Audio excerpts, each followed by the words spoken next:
Beyond the Kite and Key, unveiling the real Benjamin Franklin. Benjamin Franklin. The name conjures images of a kite in a thunderstorm, a key unlocking the secrets of electricity. This iconic experiment, often the first thing that comes to mind, symbolizes his relentless curiosity and innovative spirit. But Franklin was much more than just a man with a kite. We picture a jovial inventor, a wise founding father, his image etched onto our currency and postage stamps. His face is a symbol of American ingenuity and perseverance, a testament to his contributions to the birth of a nation. Yet these images only scratch the surface of his multifaceted persona. Yet this familiar portrait, while iconic, remains woefully incomplete. Franklin was a man of many talents and contradictions, a polymath whose interests spanned from science to politics, from diplomacy to literature. His life was a tapestry of achievements and controversies woven together by his insatiable curiosity and ambition. It fails to capture the full measure of the man, a figure far more complex and contradictory than popular history often portrays. Franklin was a printer, a postmaster, an inventor, a scientist, a diplomat, and a philosopher. Each role he played added a new layer to his already intricate character. This essay embarks on a journey beyond the simplistic narrative, venturing into the lesser-known corners of Franklin's life. We will delve into his personal correspondences, his unpublished works, and the accounts of those who knew him best. Through these sources, we aim to paint a more nuanced picture of this extraordinary man. We'll explore his internal struggles, his shifting allegiances, and yes, even the darker aspects of his story. Franklin was not without his flaws. He was a man of his time, with all the prejudices and limitations that entailed. Yet he was also a visionary, someone who could see beyond the immediate and the obvious. Join me as we delve into the world of Benjamin Franklin, a man of science and reason, but also of ambition, cunning, and a fair share of human flaws. His inventions, from the lightning rod to bifocal glasses, were products of a mind that never ceased to question and to innovate. But his ambitions often led him into murky waters where the lines between right and wrong were blurred. Our exploration will take us from the bustling streets of colonial Boston to the halls of power in London and Philadelphia. These cities were the stages upon which Franklin played out his most significant roles, from a young printer's apprentice to a seasoned diplomat negotiating the future of a fledgling nation. We'll uncover the motivations behind his actions, both noble and questionable. What drove Franklin to risk his life for the cause of American independence? What were his true feelings about the institution of slavery, which he both profited from and later opposed? These are the questions we will seek to answer. Prepare to encounter a man who, despite his flaws, helped shape a nation and left an indelible mark on the course of history. Benjamin Franklin was a man of contradictions, a figure who defies easy categorization. As we peel back the layers of his life, we will discover a story that is as complex and compelling as the man himself. A candle shop, boyhood, seeds of ambition and ingenuity. In the dim light of a small candle shop, a young boy's journey began, surrounded by the flickering flames that would ignite his future. Benjamin Franklin entered the world on January 17th, 1706, in a time when America was still a collection of colonies under British rule. He was the 15th child of a humble candle maker in Boston, a city bustling with the promise of new beginnings and opportunities. His formal education ended at age 10, but his thirst for knowledge remained unquenched. Despite the limitations, young Franklin found solace and adventure in the pages of books. The young Franklin devoured books, teaching himself to write with a clarity and wit that would later define his career. He read everything he could get his hands on, from classic literature to scientific treatises. At the age of 12, Benjamin found himself indentured to his brother James, a printer. This apprenticeship was more than just a job. It was an entry into a world of ideas and information. The print shop, a crucible of ideas and information, became his training ground. It was here that Franklin was exposed to the power of the written word and the impact it could have on society. Here, surrounded by the tools of the trade, the clattering presses, the smell of ink, Franklin honed his skills as a writer, printer, and businessman. He learned the intricacies of printing, from setting type to operating the press. and began to understand the business side of the trade. Despite the long hours and demanding work, Franklin's ambition burned bright. He often worked late into the night, driven by a desire to learn and improve. He yearned for more than the life of a tradesman. His mind was filled with dreams of a future where he could make a significant impact. He craved knowledge, influence, and the opportunity to make his mark on the world. His evenings were spent in study, reading and writing with an intensity that foreshadowed his future achievements. Little did he know, his journey would lead him to become one of the most influential figures of his time. From these humble beginnings, Franklin's relentless pursuit of knowledge and self-improvement would pave the way for his future as a statesman, inventor, and philosopher. Apprentice and antagonist. Franklin's early forays into printing and conflict. The print shop proved to be more than just a place of work for Franklin. It was a battleground for his ambition. While learning the printing trade, he also clashed with his brother James. Benjamin, ever the independent thinker, chafed under his brother's authority. The tension escalated when Benjamin, using the pseudonym Silence Dogood, began publishing a series of witty and often critical essays in his brother's newspaper. These writings, though popular with readers, further strained their relationship.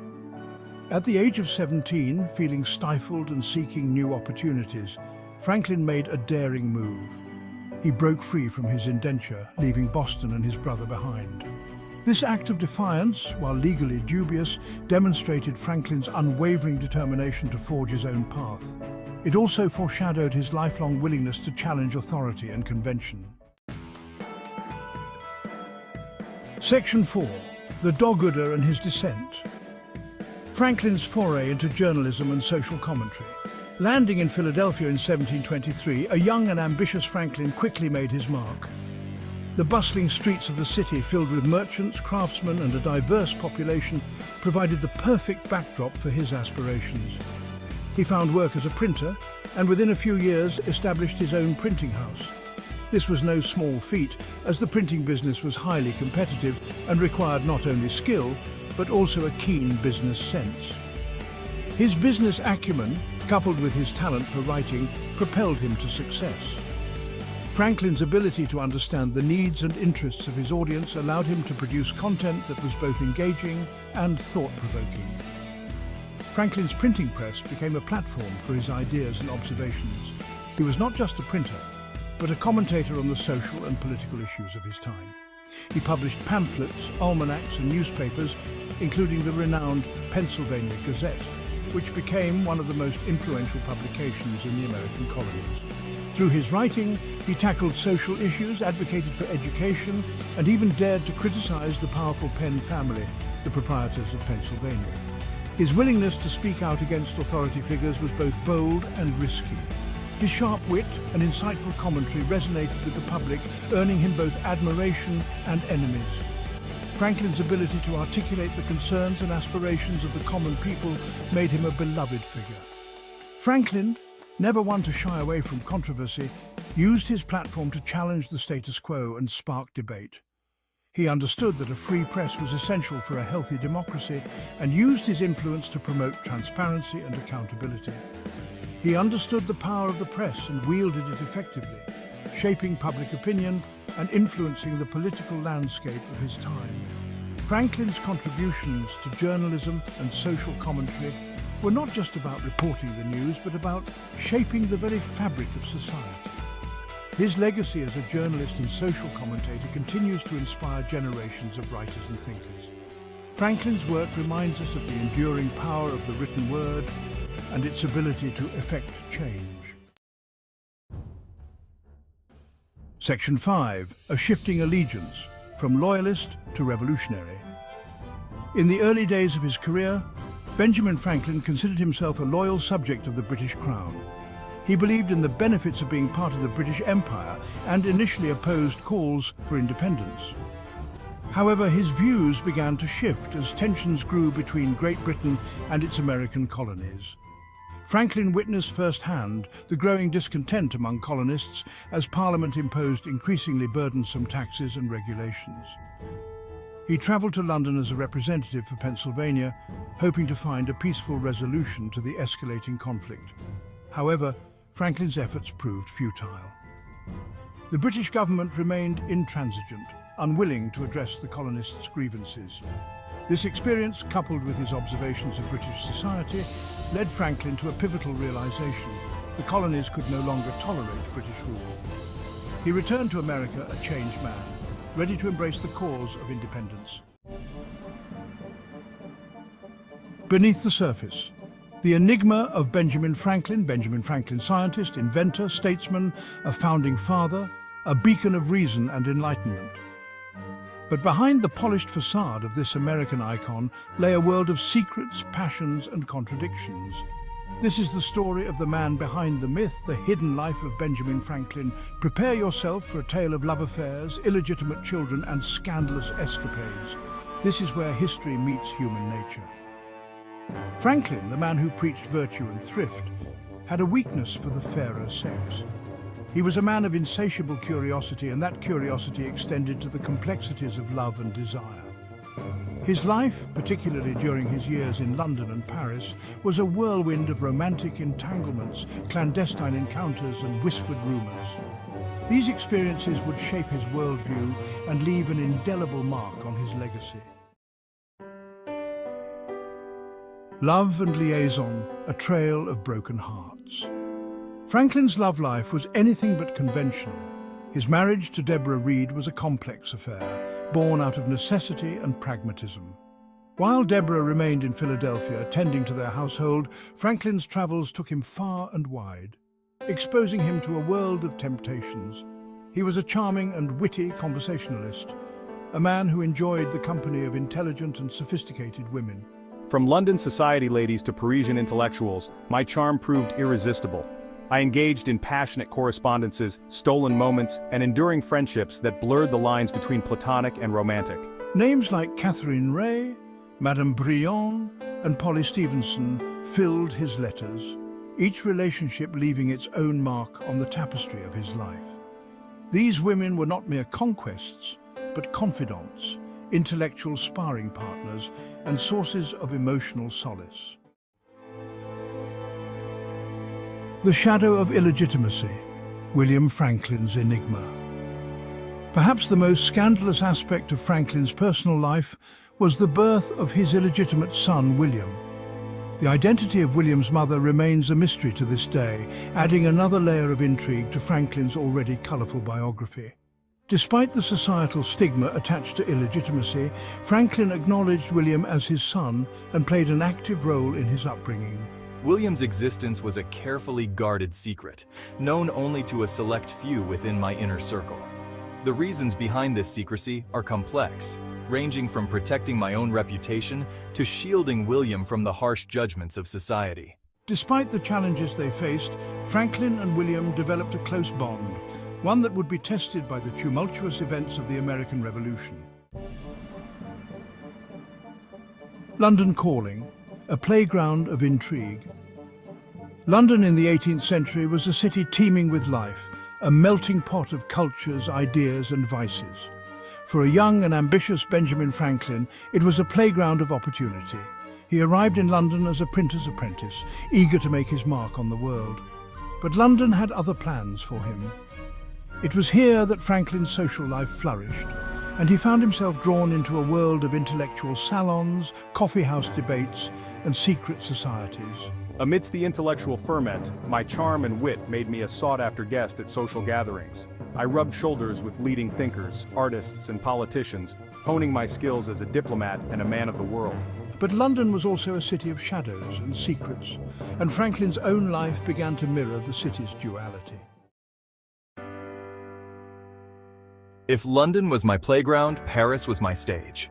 As the American ambassador to France, Franklin was tasked with securing French support for the American Revolution, but his diplomatic duties were only part of his Parisian experience. Franklin, the embodiment of American ingenuity and Enlightenment ideals, became a celebrity in the French court. He charmed his way into the hearts of the French elite, using his wit, intellect, and undeniable charisma to garner support for the American cause. My evenings were filled with lavish dinners, salon gatherings, and, well, clandestine rendezvous. Paris, the city of love, only fueled Franklin's penchant for romantic intrigue. Section 6. The Art of Illusion, Maintaining a Double Life. How did Benjamin Franklin, the champion of virtue and morality, reconcile his public persona with his private life? The answer lies in his mastery of compartmentalization and discretion. Franklin understood the importance of appearances, particularly in the world of politics and diplomacy. He carefully cultivated his public image, presenting himself as a man of reason, integrity, and unwavering principles. Behind closed doors, however, Franklin allowed himself to indulge in the pleasures and passions that he kept hidden from the public eye. He was a master of living a double life, seamlessly navigating between his roles as a statesman, a scientist, a lover, and a father. Section 7. Scandal and Silence, the Price of Discretion. Franklin's discretion was not without its consequences. Rumors of his affairs and the existence of his illegitimate son circulated in whispers and speculation. Yet no major scandal ever erupted to tarnish his reputation during his lifetime. This can be attributed to his own careful maneuvering, the loyalty of his confidants, and perhaps a bit of luck. The weight of his secrets, however, took its toll. The constant need for secrecy created a distance between Franklin and even those closest to him.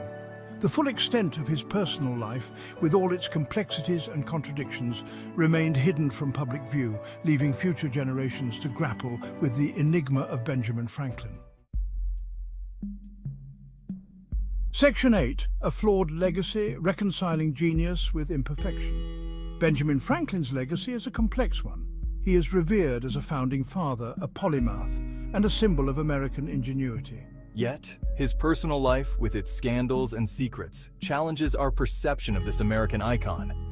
It reminds us that even the greatest individuals are flawed, driven by desires, and capable of making mistakes. Understanding the entirety of Franklin's life, both the public and the private, allows us to see him not just as a historical figure, but as a human being. It humanizes him, making his achievements all the more impressive, and his flaws more understandable. Section 9. The Enduring Allure, Humanizing a Founding Father. The enduring fascination with Benjamin Franklin's hidden life speaks to our innate curiosity about the private lives of public figures. We are drawn to the idea that even those who seem larger than life have their secrets, their vulnerabilities, and their contradictions. In Franklin's case, his flaws only serve to make him a more intriguing and relatable figure. By acknowledging the entirety of his life, we gain a deeper understanding of the man who helped shape a nation. We see beyond the polished facade of the founding father and discover the complex, flawed, and ultimately human individual who continues to captivate our imaginations centuries later. Welcome to. Today we're delving into one of the most enduring conspiracy theories in American history, the assassination of President John F. Kennedy. On November 22, 1963, President John F. Kennedy was in a motorcade in Dallas, Texas, when he was struck by 2 bullets. The shots rang out as the motorcade passed through Dealey Plaza, causing chaos and confusion among the crowd. He was rushed to Parkland Memorial Hospital, but despite the efforts of the medical team, he died at 46 years old. The nation was plunged into mourning. Lee Harvey Oswald was arrested for the assassination of the president, found hiding in a movie theater. He was charged with the murder of JFK, and 2 days later Oswald was killed on live television by nightclub owner Jack Ruby as he was being transferred from the city jail. This shocking event was witnessed by millions. The Warren Commission was then created to investigate the incident and concluded that Oswald acted alone. However, some believe there is more to the story. Theories and speculations. There are numerous theories that the CIA hired Oswald because of the president's strong reactions to communism and the Bay of Pigs invasion. Some suggest that the agency saw him as a useful pawn in a larger geopolitical game. Others believe the mafia, angered by the administration's crackdown on organized crime, played a role. Additionally, some speculate that Cuba, still reeling from the failed invasion, or the Soviet Union in the midst of the Cold War, were involved in the assassination. Each theory adds layers of intrigue and mystery to the tragic event. Evidence and doubts. When videos of the incident were released, people claimed Oswald's location made it impossible for him to have killed the president. This led to numerous debates and further investigations. Scientific conclusions. Most recently, a scientist at IMSG concluded that Oswald did assassinate JFK. Despite this, the assassination remains one of the most controversial and debated events in American history. The assassination of John F. Kennedy continues to captivate and perplex us. Decades have passed, yet the events of that fateful day in Dallas remain shrouded in mystery and controversy. Was it really Oswald acting alone, or is there more to the story? Theories abound, from government conspiracies to mafia involvement, each adding layers of intrigue. Thanks for joining us on this journey through history. We hope you found it as fascinating as we did. Stay tuned for more episodes where we unravel the enigmas of the past. If you enjoyed this video, don't forget to like, share, and subscribe for more deep dives into history's mysteries. Your support helps us bring more intriguing content to you. #JF assassination, #conspiracy theories, #watch God work. This video is presented to you by Watch God Work. Before we plunge into our story, remember to smash that like button, subscribe for more captivating content, and do not forget to share your insights in the comment section below. Now, have you ever spared a thought for the unsung heroes of the Civil War? Let's delve into the setting. A humming Union Army headquarters, the air thick with apprehension. Entering the scene is Harriet Tubman, a beacon of unwavering fortitude. Once a victim of the shackles of slavery, she now stands as a fervent Union advocate. Her courageous spirit rings loud above the commotion as she volunteers for a perilous mission, a covert operation deep within Confederate territory. And so, defying all challenges, Harriet Tubman sets off on her daring mission. Did you know the Underground Railroad wasn't a physical railroad? In the heart of the night, Harriet Tubman, a beacon of courage, huddled with a band of fellow abolitionists. Together, they forged a daring plan. Harriet, a former slave, would don the mask of a Confederate sympathizer and infiltrate a Southern stronghold. She would walk into the lion's den, armed with nothing but her wit and unyielding spirit. And with that, Harriet ventured into enemy territory. Imagine the courage it takes to live amongst those who see you as an enemy. With a heart full of audacity and a spirit unbroken, Harriet sets foot in Confederate territory. Posing as a sympathizer, she weaves herself into the fabric of the local community, all the while gathering crucial information. She learns of Confederate troop movements, uncovers hidden supply routes, and keeps her true allegiance hidden. Thus, Harriet became the eyes and ears of the Union in Confederate territory. Have you ever thought about the dangers of being a double agent? Imagine Harriet, a beacon in the shadows, silently transmitting invaluable information to the Union Army. Through a complex network of Underground Railroad agents, she becomes the Union's eyes and ears within enemy territory. But with each passing day, Confederate suspicions grow, the noose tightens. The stakes are high, and every move could be her last. Yet Harriet navigates this perilous chessboard with deftness. In this game of cat and mouse, Harriet was always one step ahead. What would you do if you knew your cover was about to be blown? Picture Harriet, her heart pounding like a drum against her chest. She stumbles upon a plot to capture Union spies. Her breath hitches, but her mind races, formulating an escape. With the agility of a panther and the cunning of a fox, she skirts the looming danger, vanishing like a ghost into the daylight. Racing against time, she relays the impending peril to her Union contacts. Once again, Harriet proved her mettle, evading capture just in the nick of time. Who decides who a hero is? Harriet's vital intelligence saves the Union spies. General Grant, standing tall in the midst of his officers, recognizes her bravery, appreciating the enormity of her contributions. Yet Harriet wasn't done. She had one more mission. What if one action could disrupt an entire army? Harriet Tubman, poised and resolute, embarks on her final mission, a daring sabotage of a Confederate supply depot. With this act, Harriet dealt a significant blow to the Confederate forces. How does one measure the impact of a single individual in a war? As Harriet Tubman strides back into the Union Army headquarters, the magnitude of her influence cannot be denied. This fearless woman, once a slave, now a hero, has played a pivotal role in turning the tide of the Civil War. Her daring exploits behind enemy lines, her crucial intelligence, and her unwavering commitment have irrevocably shaped the Union's path to victory. And that is the story of Harriet Tubman, one of the most remarkable double agents in American history.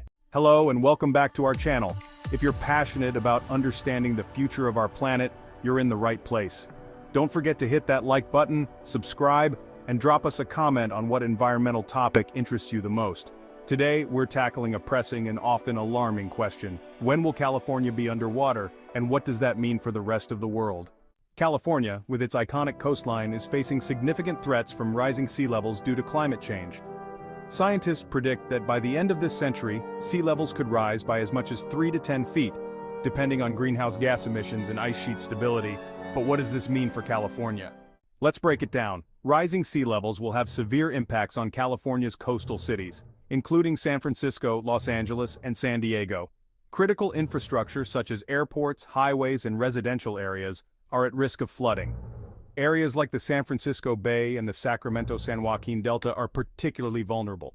Beyond the immediate impact on coastal cities, the economic consequences will be profound. California's economy, the fifth largest in the world, is heavily reliant on its coastal regions for tourism, trade, and agriculture. Disruptions here will ripple through the global economy, affecting everything from food prices to international trade. But it doesn't stop there.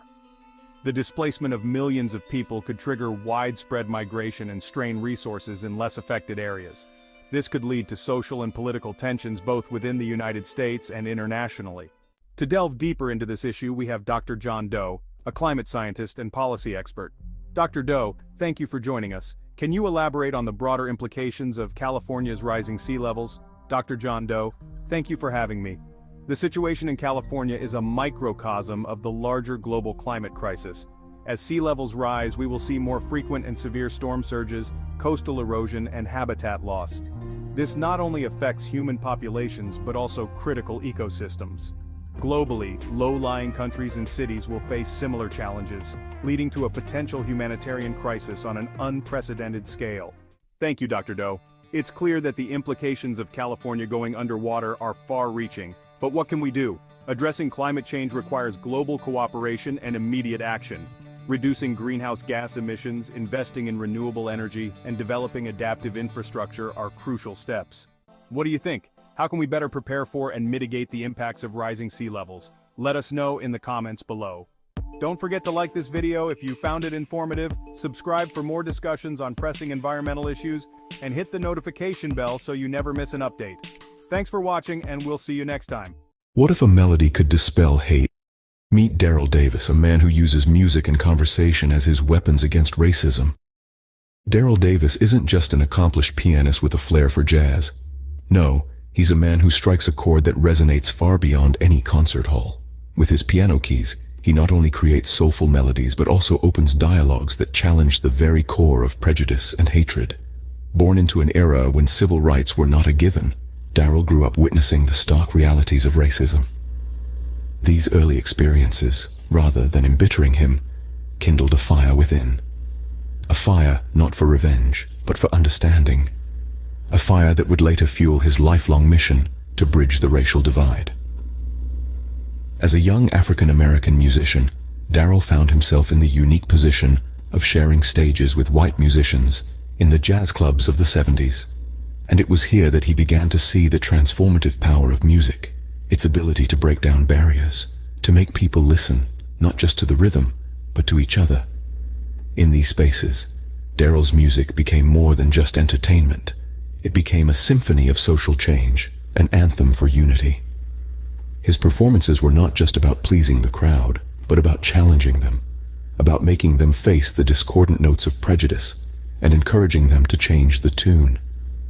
But Daryl's music didn't stop at the edge of the stage. It spilled over into conversations, dialogues with those whose views were steeped in hatred and bigotry. Darrell didn't shy away from these challenging encounters. Instead, he used his music as a bridge, a starting point to engage, to question, and to challenge. But Darrell's story doesn't end on a jazz stage. His most remarkable performances occur off-stage, in the face of hate. His journey is a testament to the power of dialogue, of empathy, and of the belief that even the most entrenched prejudices can be overcome. One note, one conversation at a time. Darrell Davis dared to do what few would, converse openly with members of the Ku Klux Klan. With a heart set on understanding, he began his journey into the lion's den, a journey that would take him face to face with the embodiment of hate itself. His initial encounters with these white supremacists were not exactly cordial. Picture this: Darrell Davis, a black man, reaching out to individuals who had been indoctrinated to despise him based solely on the color of his skin. It was a bold move, a daring venture, but it was the path Darrell chose, driven by a desire to comprehend the roots of such deep-seated animosity. Never one to shy away from a challenge, Darrell approached these interactions with a remarkable sense of courage. He armed himself not with weapons but with words, with an open mind and an open heart. His approach was simple: engage in dialogue, ask questions, listen, and most importantly, show them the human behind the skin color they had been taught to detest. Now, if you're thinking, that sounds risky, you're not wrong. There's no denying the danger that Darrell faced. Every conversation was a tightrope walk, every dialogue a dance with hate. But Darrell believed in the power of empathy, the ability of understanding to break down even the highest walls of prejudice. And it wasn't just a one-way street. These conversations impacted Darrell as much as they did his subjects. He found himself grappling with the harsh reality of the deep-seated hatred he was up against. It was a sobering experience, one that only fueled his determination to break the cycle of hate. Stories of these dialogues began to emerge. Conversations turned into friendships, and friendships into transformations. Darrell's subjects began to question their beliefs, to see the world from a perspective they had never considered before. They began to see Darrell not as an enemy, but as a fellow human being. One of the most remarkable stories is of a high-ranking Klan member who, after numerous conversations with Darrell, eventually renounced his beliefs. He handed over his robe to Darrell, a symbolic gesture that marked the beginning of his journey away from hatred. It was a stark reminder of the power of dialogue, of the capacity of empathy to transform even the hardest of hearts. Through these encounters, Darrell began to question the roots of this deep-seated hatred. He wondered, how can one hate another without even knowing them? It was a question that would become the driving force behind his mission, a question that would lead him down a path of understanding, empathy, and transformation. It was a question that would unmask the Klan. How can you hate me when you don't even know me? This simple question is at the heart of Darrell's mission. This isn't just a question. It's a challenge, a call to introspection that Darrell Davis has posed to hundreds of people entrenched in the world of hate and prejudice. Davis, a black man, has spent countless hours in the company of white supremacists, not to vilify or argue, but to converse, to understand, and to challenge their belief systems from the inside. His question, simple in its form but profound in its implications, has been the catalyst for change in many individuals.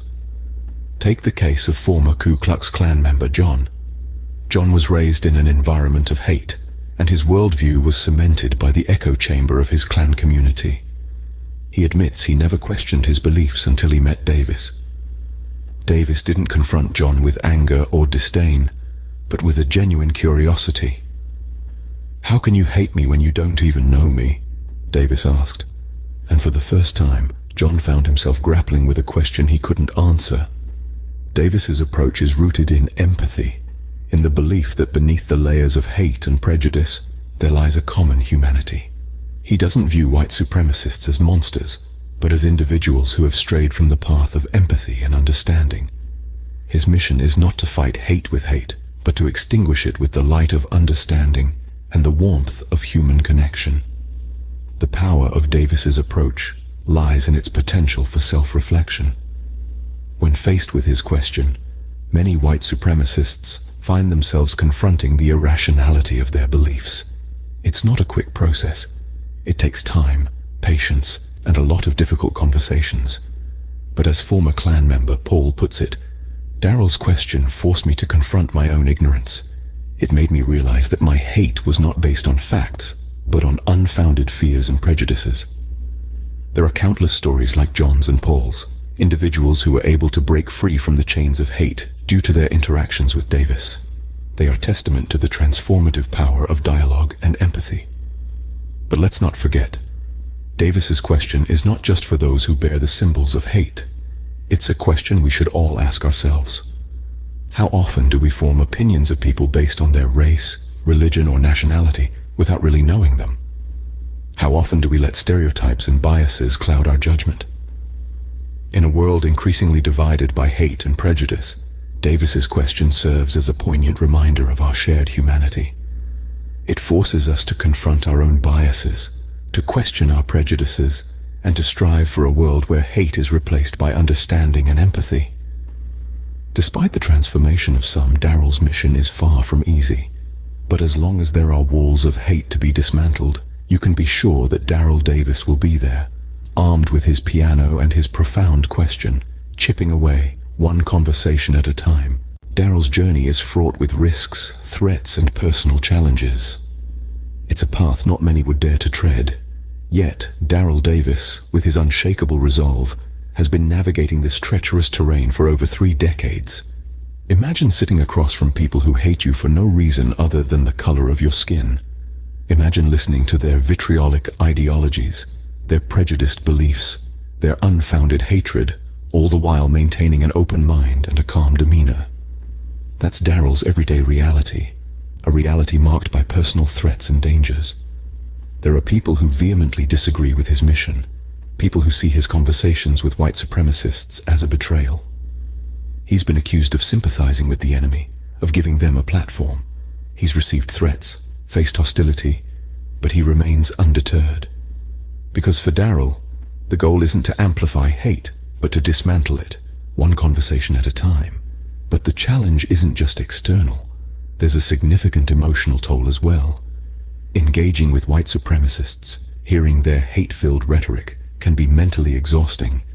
It's a heavy burden to bear, the burden of trying to make the world a better place, one person at a time.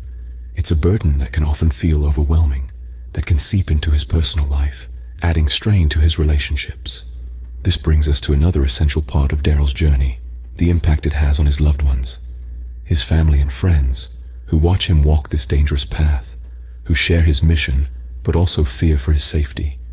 They're his support system, his pillars of strength, who despite their concerns stand by him, believing in the importance of his work. In this fight against hate, Daryl's weapon is empathy. It's a powerful tool, but a double-edged sword. It allows him to connect with white supremacists on a human level, to challenge their beliefs without attacking their person. But it also means he feels their anger, their hatred, their pain. It's an emotional roller coaster, a constant battle between hope and despair. There's a quote by Martin Luther King Jr. that encapsulates Daryl's mission perfectly. He said, "Darkness cannot drive out darkness, only light can do that. Hate cannot drive out hate, only love can do that." Daryl embodies this sentiment. He's the light in the darkness, the love in the face of hate. This path he's chosen is not easy. It's fraught with challenges, with setbacks, with heartbreak. But it's also filled with triumphs, with breakthroughs, with moments of profound transformation. Each time a white supremacist renounces their beliefs, each time they choose love over hate, it's a testament to Daryl's unwavering commitment, his relentless pursuit of a world free of hate. Yet, the risk and the pain are worth it for Daryl. The impact of his work is profound.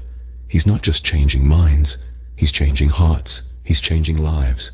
And in the process, he's showing us all that it's possible to heal hate, one conversation at a time.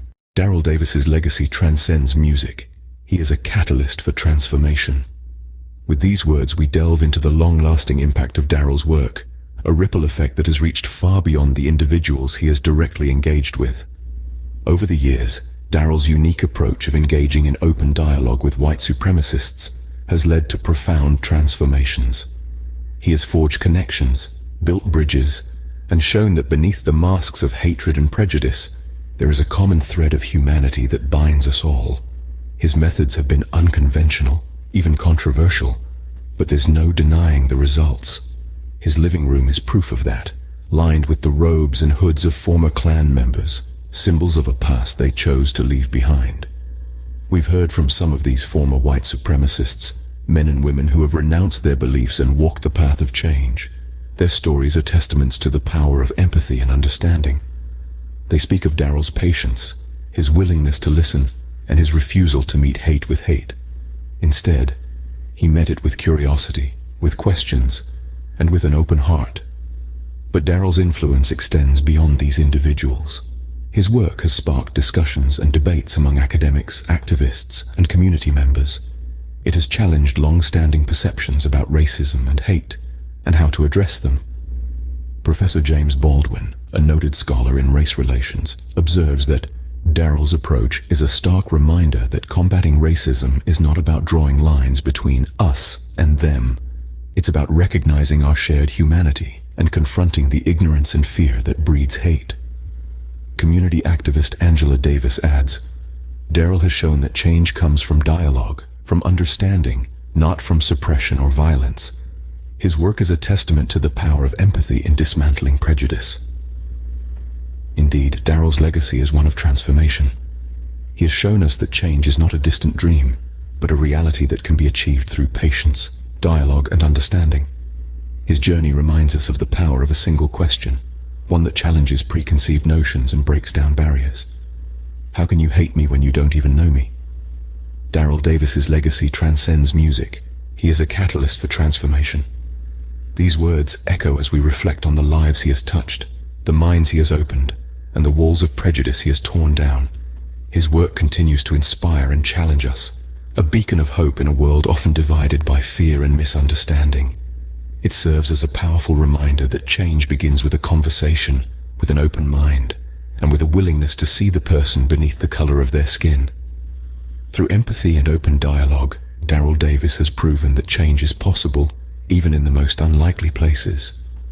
As we close this chapter, we carry with us the lessons from Daryl's journey, a testament to the power of empathy, dialogue, and the indomitable human spirit. Daryl's story is a testament to the power of empathy and dialogue. This remarkable man, armed with nothing more than his musical talent and a profound question, has managed to transform the lives of countless individuals. Daryl Davis, the accomplished musician and activist, has been playing a different kind of tune, a melody of compassion and understanding that has resonated within the hearts of even the most hardened haters. His courage to face hate head-on, to engage in open conversations with individuals whose beliefs were once steeped in bigotry and prejudice, is truly awe-inspiring. Daryl's mission, his commitment to healing hate, has shown us that the power of dialogue and empathy can bridge even the deepest divides. As he takes the stage once more, let his story remind us all that unity, understanding, and love can overcome hate. Daryl Davis has spent over 30 years breaking down barriers of hate. His life's work demonstrates that change is possible even in the most unlikely places. Mickey Mouse. The name conjures up images of joy, innocence, and childhood dreams. He is arguably the most recognizable cartoon character ever created, a global icon. But what about the man behind the mouse? Walt Disney, the name is synonymous with animation, innovation, and family entertainment. But the real story of Walt Disney is far more complex and multifaceted than the fairy tales he brought to life. This essay delves into the life and legacy of Walt Disney. It explores his journey from humble beginnings to becoming a pioneer in animation. We'll celebrate his triumphs. We'll also confront the controversies that have cast a shadow on his legacy. Join us as we journey into the world of Walt Disney. Discover the man behind the magic and the myths. Walt Disney's early life was a far cry from the charmed world he would later create. Born in Chicago in 1901, Walt was one of 5 children raised in a household marked by financial instability and his father's strict discipline. Young Walt found solace in drawing, sketching cartoons to escape his difficult reality.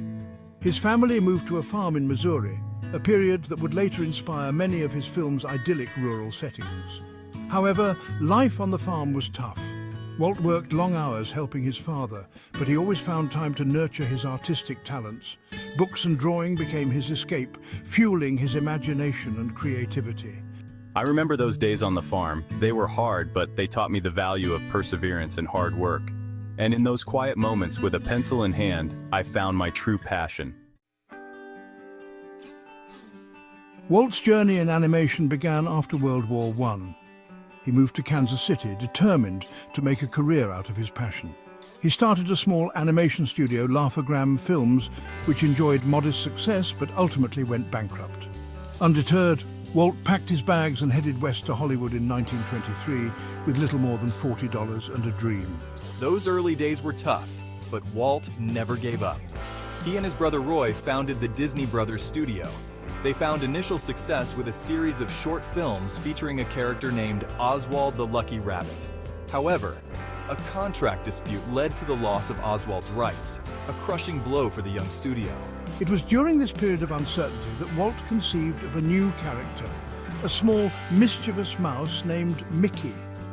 Mickey Mouse, with his big ears and infectious grin, quickly captured the hearts of audiences worldwide.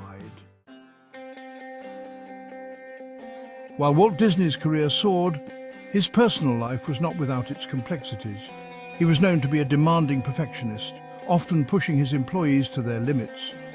His relationships with animators were sometimes strained due to his autocratic management style and his reluctance to share credit for the studio's success. Despite these challenges, his vision and drive were undeniable. Accusations of anti-Semitism also dogged Disney throughout his career. Critics pointed to his membership in organizations with anti-Semitic views and his depiction of stereotypical Jewish characters in some of his early films. Although Disney denied being anti-Semitic, these accusations cast a long shadow on his legacy. His defenders argue that he was a product of his time and his contributions to animation and entertainment are what should be remembered. Indeed, the story of Walt Disney is one of both light and shadow, a testament to the complexity of the man behind the magic. His legacy continues to inspire and provoke debate, reflecting the multifaceted nature of his life and work. Section 5. The Magic Kingdom. Despite these controversies, there's no denying the impact of Walt Disney's vision and creativity. He revolutionized animation with groundbreaking techniques like synchronized sound and Technicolor. From Mickey Mouse to Snow White and the Seven Dwarfs, the first full-length animated feature film, Disney's creations captured the imagination of generations. But Walt Disney's ambitions extended far beyond the silver screen. He envisioned a place where families could step into his fantastical worlds, a place where dreams came true. This vision culminated in the creation of Disneyland in 1955, a revolutionary theme park that forever changed the landscape of family entertainment. Disneyland became a symbol of joy and imagination, a testament to Walt Disney's enduring legacy.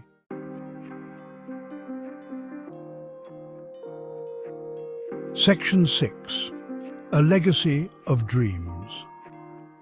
Walt Disney died in 1966 at the age of 65, leaving behind a legacy that continues to shape our world. His characters remain as beloved as ever, his films classics enjoyed by each new generation. His theme parks, now spanning the globe, are still synonymous with magic and wonder. Disney's influence extends far beyond entertainment. He was a savvy businessman who built a media empire. He was a technological innovator who pushed the boundaries of filmmaking. He was a master storyteller who understood the power of dreams and the importance of capturing the imagination. His vision continues to inspire countless people around the globe, making dreams come true every day. Section 7. A mixed bag of memories. But Disney's legacy is not without its critics. Some argue that his sanitized versions of fairy tales perpetuate harmful stereotypes. They point to the lack of diversity in his early films and the simplistic portrayal of good versus evil. Others criticize the commercialization of his creations, arguing that the Disney brand has become too focused on profit over artistry. The debate over Walt Disney's legacy is complex and multifaceted, much like the man himself. He was a visionary and a dreamer, but also a flawed individual who sometimes struggled to live up to his own ideals. He was a product of his time, and his work reflects both the prejudices and the boundless optimism of mid-20th century America. In the end, Walt Disney's legacy is a testament to the power of imagination and the enduring impact of his creations. Section 8. The Enduring Magic. Despite these criticisms, there's no denying the enduring magic of Walt Disney's creations. His stories continue to resonate with audiences of all ages, transporting us to worlds of wonder and imagination. And that perhaps is the most remarkable aspect of his legacy, the ability to evoke a sense of childlike wonder and joy in even the most cynical of hearts. So, was Walt Disney a hero or a villain? A visionary or a tyrant? The answer, like most things in life, is far more nuanced than a simple label. He was a complex and contradictory figure who left behind a legacy that continues to be debated and dissected. But one thing is for sure, the world would be a far less magical place without the imagination and artistry of Walt Disney. His magic endures, captivating hearts and minds generation after generation. Presented by Watch God Work. Before we dive into today's topic, please take a moment to like this video, leave your thoughts in the comments, and subscribe to our channel for more intriguing content. Now let's get started. Have you ever wondered what kind of world we'd live in if everyone shared the same ideals? Picture this, the year is 1963. A man of immense resolve, Dr. Martin Luther King Jr., is meticulously preparing for a speech that would reverberate through the annals of history. A speech that would ignite the flame of change, a beacon for the civil rights movement. He sits with close advisors, including the formidable Andrew Young and the unwavering Coretta Scott King. They deliberate, they contemplate in an atmosphere charged with anticipation. The topic? A vision of a more equal America, an America where the color of one's skin doesn't dictate their fate, an America that truly upholds the self-evident truth that all men are created equal. This dream, it's not just Dr. King's, it's the dream of countless souls yearning for justice, for equality. In a world where everyone is treated equally, there wouldn't be room for oppression, would there? Opening, what if these ideals were seen as a threat to the established power? Imagine the corridors of the FBI headquarters echoing with the footsteps of a man whose name is synonymous with power and control, J. Edgar Hoover. In the heart of the American intelligence system, Hoover sits, an emblem of the status quo. His gaze, steely and determined, is fixed on a single thought: the rising tide of civil rights, and the man leading it, Dr. Martin Luther King Jr. Hoover, a formidable figure, is confronted with a dilemma. The ideals of equality, the dream of a united America, are shaking the foundations of a society he's been tasked to protect. He sees a future where the status quo is upturned. The thought unsettles him, stirs a fear of change, a fear of loss of control. Closing. If the status quo is threatened, will those in power fight to maintain it? What happens when ideals clash, when dreams meet fear? It's in the heart of the 60s. Our stage is set for a clash of titanic proportions. Dr. Martin Luther King Jr., a beacon of hope, stands tall with his dream of equality, radiating a message of peace and unity. But as this powerful dream resonates across the nation, another force stirs in the shadows. J. Edgar Hoover, the formidable director of the FBI, gripped by fear and apprehension, intensifies surveillance on Dr. King. He believes the dream threatens the status quo, and he's determined to discredit its dreamer. An informant infiltrates Dr. King's inner circle, sowing seeds of distrust. A palpable tension grows, paranoia sneaks in. This is the clash, a battle between the aspiration for equality and the dread of change. In this monumental face-off, we're left to wonder, in a clash of ideals, who will emerge victorious? Will it be the dream of equality or the fear of change? J. Edgar Hoover, FBI Director, American icon, a man whose name became synonymous with law enforcement in the United States. He cultivated an image, stoic, incorruptible, the very model of mid-century masculinity. His stern demeanor and unyielding principles were the bedrock of his public persona. But behind that carefully constructed facade, a secret life simmered. A life that, if exposed, could have shattered the very foundation of his meticulously built empire. The man who built his career on rooting out communists and deviants harbored a truth that could have toppled his empire, a truth that was as complex as it was concealed. J. Edgar Hoover was, by all reliable accounts, a deeply closeted gay man. This revelation, if it had come to light during his tenure, would have been nothing short of scandalous. For nearly 5 decades, Hoover reigned over the FBI with an iron fist. His influence extended far beyond the Bureau, reaching into the highest echelons of American politics. He amassed power, becoming one of the most feared men in America. His ability to manipulate and control was unparalleled, making him a formidable figure in the nation's history. He used that power to persecute anyone he deemed a threat, particularly homosexuals. His campaigns against them were ruthless, driven by a deep-seated need to protect his own secret. All the while, he shared a deeply intimate relationship with his right-hand man, Clyde Tolson. Their bond was more than professional. It was personal, and it was profound. The irony is thick, almost comical. A man who was the face of moral rectitude, living a life that contradicted his public stance. It's Shakespearean, really, a tragedy of hypocrisy and repressed desires, a tale of a man torn between his public duties and private inclinations. How could a man who so publicly condemned homosexuality live a double life, sharing his bed with another man?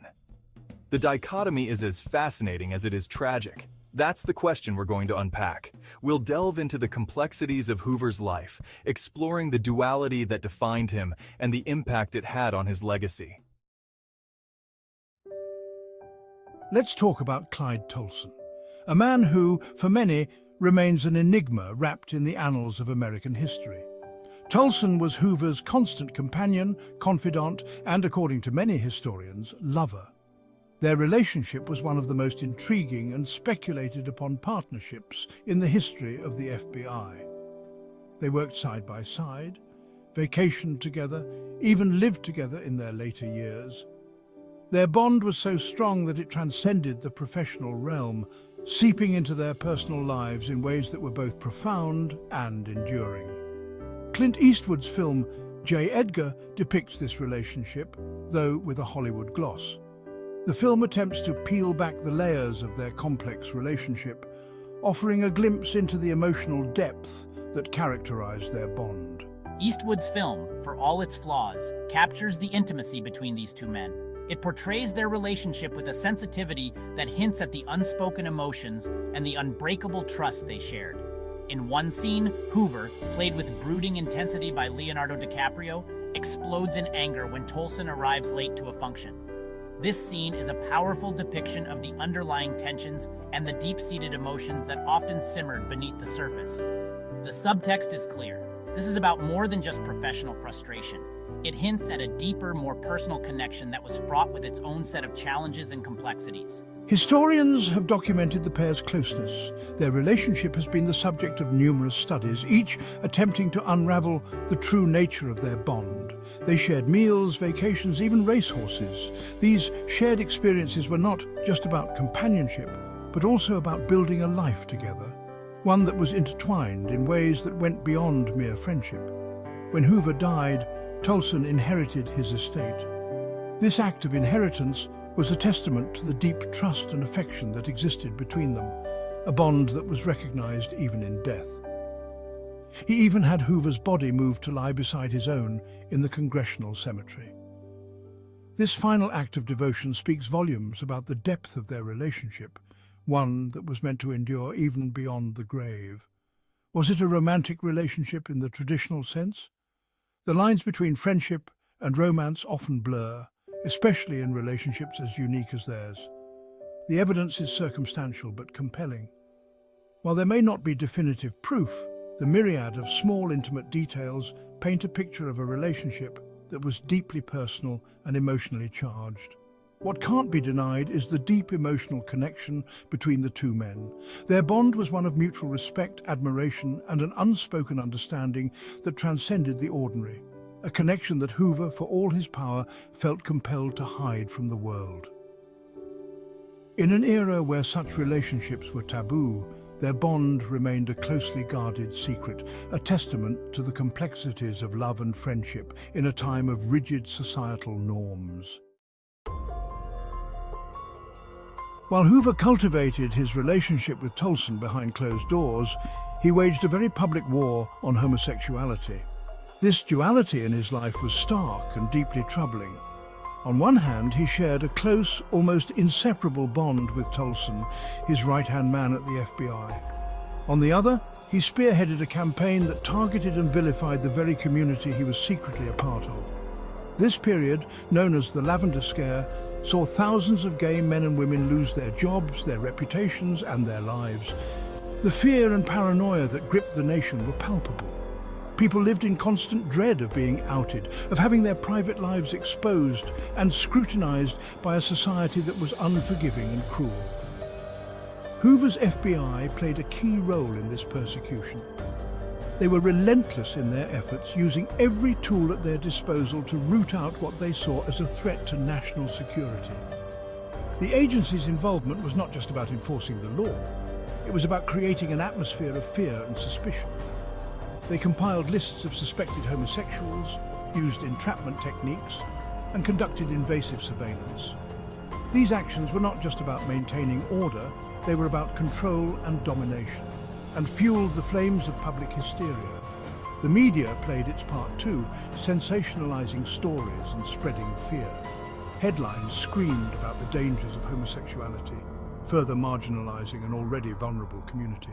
All this from a man who, by most accounts, harbored same-sex desires himself. This hypocrisy is staggering. Hoover's private life was a stark contrast to his public persona. He was a man torn between his duties and his desires, a man who could not reconcile the two. Hoover, the self-proclaimed guardian of American morality, was living a lie. His public crusade against homosexuality was a way to deflect attention from his own secrets. It was a classic case of projection, punishing others for the very things he feared within himself. He used his position to punish others for the very crime he himself was committing, albeit in secret. This was not just about maintaining his image.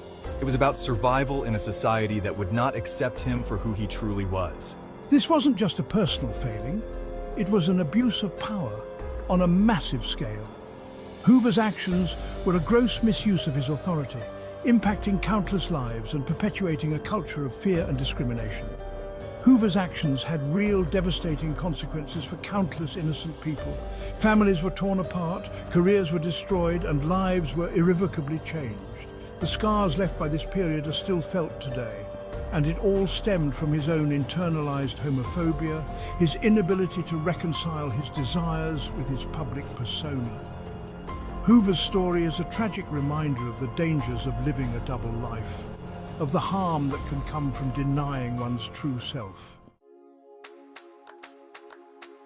How do we make sense of this contradiction? How could a man be so at odds with himself? To understand Hoover, we need to understand the psychological mechanisms at play. Dr. Jack Drescher, a prominent psychiatrist, offers some insight. Individuals in Hoover's position often engage in extreme forms of dissociation and denial. They repress their true feelings, constructing elaborate facades to conceal their inner lives. In Hoover's case, this denial manifested in his relentless persecution of homosexuals. It's a classic example of projection, of taking one's unacceptable impulses and attributing them to others. By attacking homosexuals, Hoover was, in a sense, attacking a part of himself. This doesn't excuse Hoover's actions, but it does offer a glimpse into the tortured psyche of a man at war with his own nature. Hoover's story is a cautionary tale about the dangers of repression, both on a personal and societal level. Presented by Watch God Work, welcome to Knights Templar Unveiled, Secrets of the Hidden History. Today we're unearthing the mysteries of the medieval order, the Knights Templar. Originating as warrior monks during the Crusades, they rose to become a force of unfathomable power and wealth in the Holy Land. However, their story is not just one of power, but also betrayal and secrecy. Accusations of heresy, persecution, and their eventual dissolution all contribute to their enigmatic history. The Knights Templar's tale doesn't end there. We're digging deeper to discover hidden treasures, lost relics, and their rumoured connections to the Holy Grail. We'll also explore their enduring impact, from influencing modern organisations to shaping popular culture. Embark on this thrilling journey with us as we unravel the enigmatic history of the Knights Templar, a tale where fact and legend intertwine, creating one of the most enduring mysteries of the Middle Ages. Don't forget to like, subscribe, and comment as we unlock the secrets of the Templars together. Cold Open. On the stage of American history, few characters are as multifaceted and intriguing as Benjamin Franklin. Known for his contributions as a statesman, inventor, and scientist, Franklin's life was a blend of public service, intellectual pursuits, and secret societies? That's right.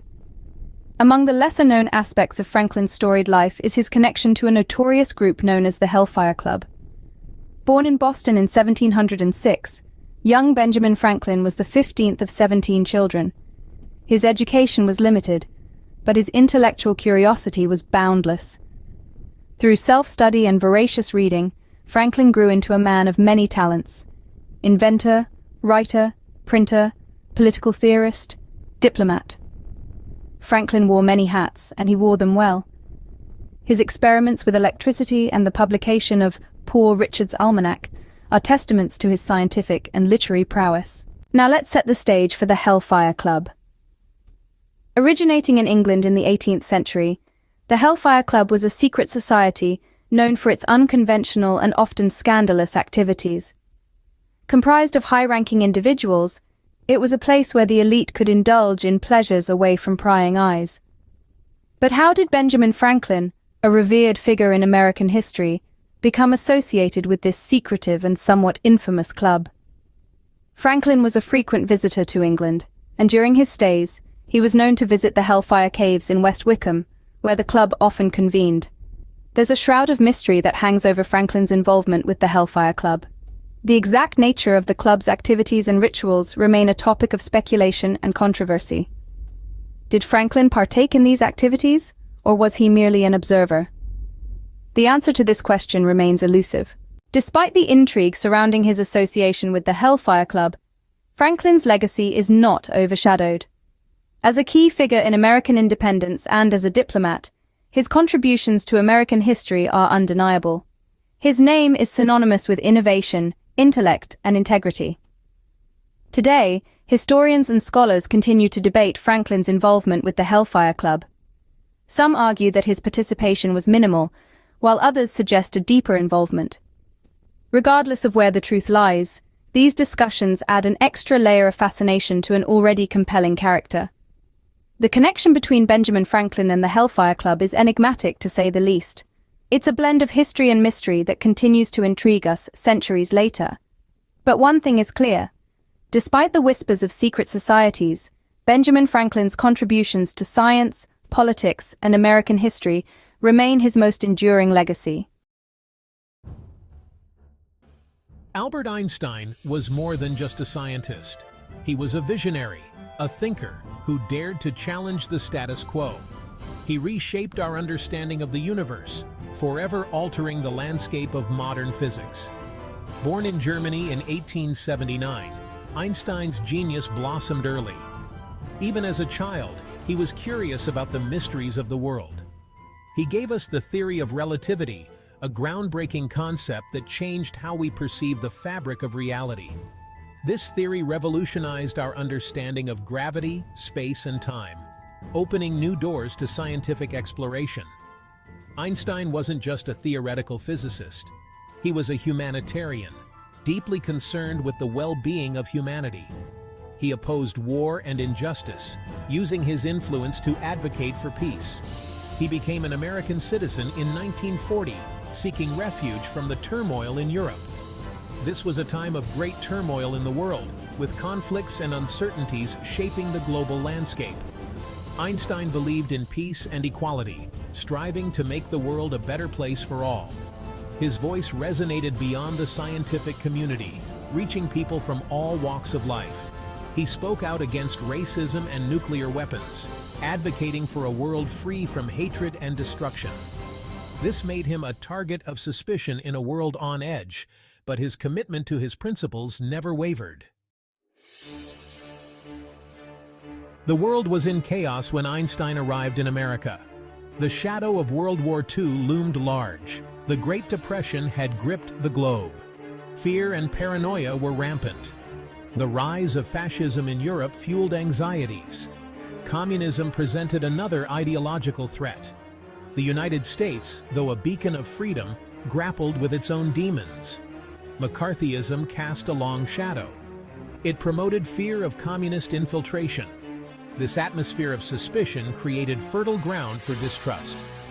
Einstein, a vocal advocate for peace and social justice, found himself under scrutiny. His background and beliefs made him a person of interest in the eyes of those in power. Why would a brilliant scientist attract the attention of the FBI? Einstein's background raised red flags in the eyes of the American government. His German origins made him suspect in a time of war. His pacifist views were seen as potentially subversive. Einstein's association with left-leaning organizations further fueled suspicion. He corresponded with individuals accused of communist ties. He advocated for civil rights. He challenged the status quo. All of this made him a target. The FBI, under the leadership of J. Edgar Hoover, saw threats everywhere. Einstein, with his international fame and outspoken beliefs, became an easy target for their suspicions. J. Edgar Hoover, the powerful head of the FBI, played a key role in the surveillance of Einstein. Hoover was notoriously suspicious of dissent. He saw enemies everywhere. He believed in the FBI's power to root out threats. Einstein's outspoken nature and political activism made him a prime target for Hoover's scrutiny. Tap his phones, intercept his mail, follow him, document his every move. The FBI built a massive file on Einstein, filled with innuendo and speculation. Hoover's obsession with Einstein reveals the dangers of unchecked power. It highlights the fragility of freedom in the face of fear and paranoia. Section 5. Secrets in Black and White. Inside the FBI's files on Einstein. The FBI's files on Einstein were a testament to their paranoia. They contained thousands of pages. There were reports from informants, there were transcripts of his phone calls. The files revealed the depth of the FBI's obsession with Einstein. They documented his every move, every association, every utterance. They hoped to find evidence of wrongdoing.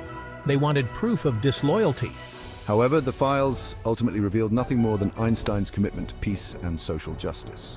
These files stand as a stark reminder of the dangers of government overreach and the importance of safeguarding civil liberties. Section 6. Unbowed and outspoken. Einstein's response to surveillance. Einstein was aware of the FBI's surveillance. He was not intimidated. He once said, "Never do anything against conscience even if the state demands it." He continued to speak out against injustice. He advocated for peace and nuclear disarmament. Einstein refused to be silenced. He understood the importance of speaking truth to power. His courage in the face of adversity is an inspiration. Einstein's story is a testament to the power of an individual to make a difference. Even when facing government surveillance, he remained true to his principles. A legacy tarnished. The irony of surveilling a genius.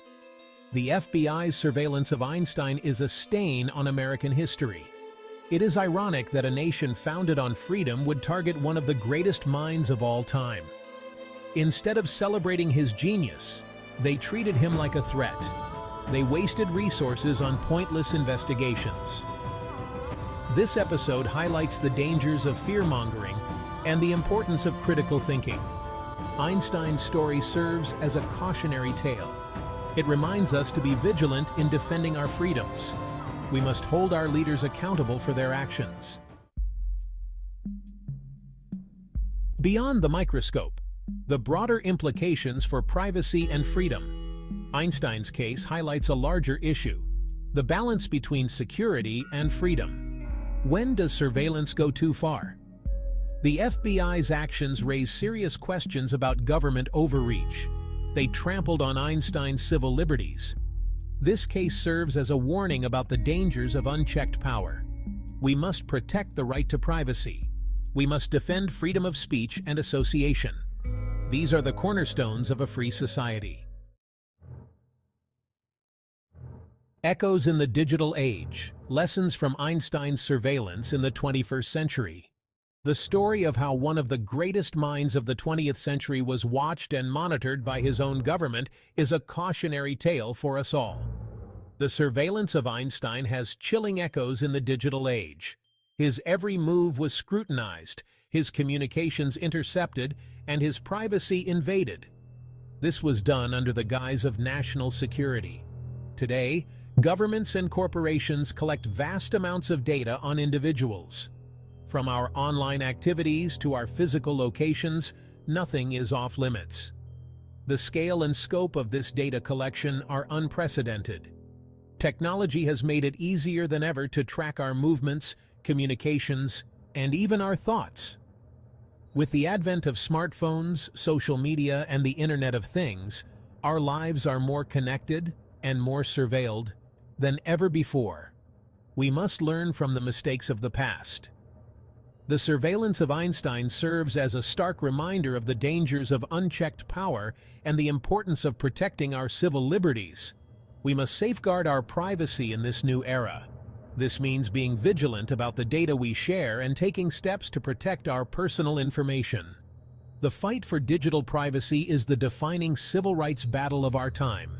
Just as previous generations fought for freedom of speech and the right to assemble, we must now fight for the right to privacy in the digital age. We must demand transparency and accountability from those in power. This includes not only governments but also the corporations that hold vast amounts of our personal data. The fight for digital privacy is the defining civil rights battle of our time. It is a struggle that will shape the future of our society and determine the balance between security and freedom. We must demand transparency and accountability from those in power. Only through vigilance and advocacy can we ensure that our rights are protected in this new digital landscape. The enduring power of an independent mind. Einstein's final triumph. Despite the FBI's relentless pursuit, Einstein's spirit remained unbroken. His resilience in the face of such scrutiny is a testament to his unwavering commitment to truth and knowledge. He continued to challenge conventional thinking, pushing the boundaries of what was known and accepted. He inspired generations with his intellect and humanity, leaving an indelible mark on the world. Einstein's story is a testament to the power of an independent mind. It shows us that even in the face of adversity, one person can make a difference. His influence extended beyond the scientific community, touching the lives of many who sought to understand the universe and our place within it. His courage to stand up for his beliefs, even when faced with opposition, serves as a powerful reminder of the impact one individual can have. His legacy extends far beyond the realm of science. He stands as a beacon of freedom, courage, and the pursuit of truth. The FBI may have tried to silence him, but in the end, Einstein's voice still resonates, echoing through the corridors of history, reminding us to never stop questioning, never stop fighting for a better world. His teachings continue to inspire new generations to think critically and challenge the status quo. The FBI may have tried to silence him, but in the end, Einstein's voice still resonates, a testament to the enduring power of truth and knowledge, reminding us to never stop questioning, never stop fighting for a better world. His legacy is a call to action for all of us to remain vigilant and courageous in our pursuit of knowledge and justice. Welcome back to the channel, folks.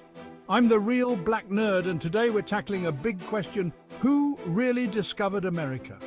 The answer isn't clear-cut and depends a lot on how you define discovery. Let's dive into the fascinating history of the Clovis peoples, the Vikings, and Christopher Columbus. First up, we have the Clovis peoples, an ancient group that has fascinated historians and archaeologists alike. DNA evidence suggests that the Clovis peoples, named after an ancient settlement in New Mexico, are the ancestors of almost 80% of indigenous people in the Americas. This discovery has been pivotal in understanding the genetic lineage and migration patterns of early humans in this region. They may have settled the Americas at the end of the last ice age, around 16,000 years ago. This period was marked by significant climatic changes that influenced their migration and settlement patterns. These early inhabitants created a rich culture and left behind significant archaeological sites. Their tools, artifacts, and settlement remains provide invaluable insights into their daily lives, survival strategies, and social structures. Next, let's talk about the Vikings, the seafaring Norse people from Scandinavia. Well documented to have visited North America around 1000 AD, they were known for their advanced seafaring skills and exploration. The Viking explorer Leif Erikson is believed to be the first European to land in modern-day America, predating Christopher Columbus by nearly 500 years. He established a settlement in Newfoundland known as Vinland, which means wine land, due to the wild grapes found there. Archaeological discoveries at L'Anse aux Meadows have confirmed Viking presence and even suggest they travelled farther south to areas where grapes grew, indicating a broader exploration of the continent. Finally, we come to Christopher Columbus. His 1492 voyage brought widespread attention to the Americas and led to their colonization. Columbus claimed land for Spain and encountered many indigenous tribes along the way. While he wasn't the first to set foot in the Americas, his expeditions opened the door to European exploration and colonization. So, who do you think really discovered America? It's a question that has intrigued historians and enthusiasts alike for centuries. Was it the ancient Clovis peoples who left behind fascinating artifacts, the adventurous Vikings who sailed across the Atlantic, or the influential voyages of Christopher Columbus, who opened the door to European exploration? Each group played a significant role in the history of the Americas, contributing to the rich tapestry of our past. Don't forget to like this video, hit that subscribe button, and comment below with your thoughts.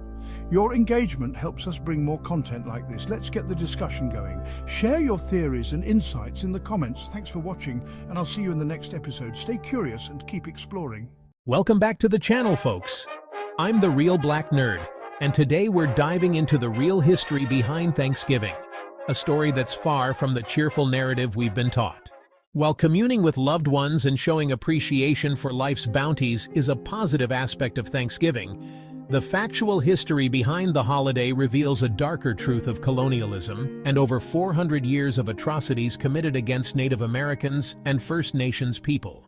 Teaching a false narrative of Thanksgiving's beginnings perpetuates colonialism.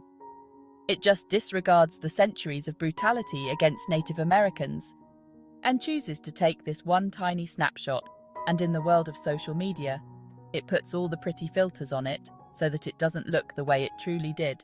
According to an article published by Maya Salam in the New York Times, Thanksgiving facts and Thanksgiving myths have blended together for years like so much gravy and mashed potatoes, and separating them is just as complicated. The story of Squanto, or Tisquantum, a member of the Wampanoag tribe, is much less innocent than the narrative that he assisted the Pilgrims. 6 years before the Mayflower arrived, a slave trader captured Squanto and a group of Native Americans. With help from the Catholic Church, Squanto escaped, made his way to England, learned English, and eventually returned to North America in 1619. While Squanto was overseas, New England's indigenous people experienced devastating losses due to European diseases. Some communities lost nearly every tribal member, and upon returning to his village of Patuxet, Squanto found only piles of bones of his fellow tribesmen. The Pilgrims established Plymouth Plantation where his village once thrived. During this time, the Wampanoag lost up to 75% of their people, while a nearby enemy tribe, the Narragansett, did not. Wampanoag leader Massasoit saw the Pilgrims as possible allies against the Narragansett. Massasoit used Squanto as a translator, though he did not trust him and held him as a prisoner. Rather than continue a life of servitude, Squanto established himself as a key resource to the Pilgrims, teaching them how to survive. This video sheds light on the real history of Thanksgiving, revealing the struggles and survival of Native Americans. Don't forget to like this video, hit that subscribe button, and comment below with your thoughts on this important historical revelation. Let's get the discussion going. Thanks for watching, and I'll see you in the next episode. Welcome back to the channel, folks. I'm the real Black Nerd, and today we're unraveling the complexities of one of America's most iconic presidents, Abraham Lincoln. Our 16th president is often either vilified or deified, but Fred Kaplan's work helps us see Lincoln in a more balanced light. Lincoln was born into a world that shaped him long before he became the face on Mount Rushmore. His early years in a log cabin in Kentucky and later in Indiana and Illinois were marked by the harsh realities of frontier life. These experiences deeply influenced his views on many issues, including slavery. He wasn't initially in a rush to free any slaves and believed that colonization or voluntary deportation was the solution to the slavery problem. Lincoln thought that sending freed African Americans to colonies in Africa or Central America would be a more practical solution than integrating them into American society. Lincoln feared that one of the legacies of emancipation would be a century or more of volatile racism. He worried that the deep-seated prejudices of white Americans would lead to ongoing conflict and discrimination, even after the slaves were freed. This concern weighed heavily on his mind as he navigated the turbulent political landscape of his time. As a minority president, Lincoln found himself backed into a corner by secession, reluctantly taking the Union to war. He, like many others, thought the war would be short. However, as the war dragged on, he stumbled in his strategies due to misjudging the South and his own hopeful nature. Interestingly, early in the 19th century, John Quincy Adams believed that slavery would only end through civil war.